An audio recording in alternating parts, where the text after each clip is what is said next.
ఐర్లాండ్తో జరిగిన మొదటి టీ20 మ్యాచ్లో భారత జట్టు ఎదుర్కొన్న చరిత్రాత్మక పరాజయం మరియు ఆ తర్వాత కెప్టెన్ శ్రేయస్ అయ్యర్ ఏమన్నాడంటే టీ20 వరల్డ్ కప్ ఛాంపియన్గా బరిలోకి దిగిన భారత జట్టు ఐర్లాండ్ చేతిలో మొదటిసారిగా 34 పరుగుల తేడాతో ఓటమిని చవిచూసింది.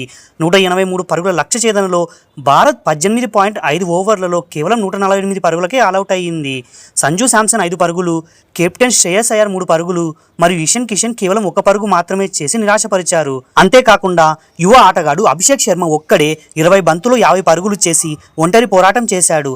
శివం దూబే 25 పరుగులతో పర్వాలేదనిపించాడు. అయితే ఈ ఓటమిపై కెప్టెన్ శ్రేయస్ అయ్యర్ మాట్లాడుతూ బ్యాటింగ్ కంటే బౌలింగ్ వైఫల్యమే ఓటమికి ప్రధాన కారణమని అయ్యర్ పేర్కొన్నాడు.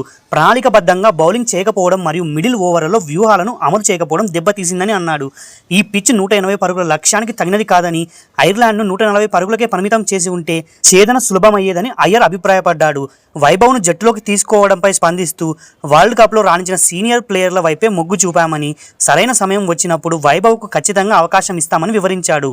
సుదీర్ఘ విరామం తర్వాత ఆడటం వల్ల జట్టు కొంత తడబడిందని, అయితే పిచ్పై ఇప్పుడు స్పష్టమైన అవగాహన వచ్చిందని, రెండో మ్యాచ్లో ఖచ్చితంగా గెలుస్తామని ధీమా వ్యక్తం చేశాడు.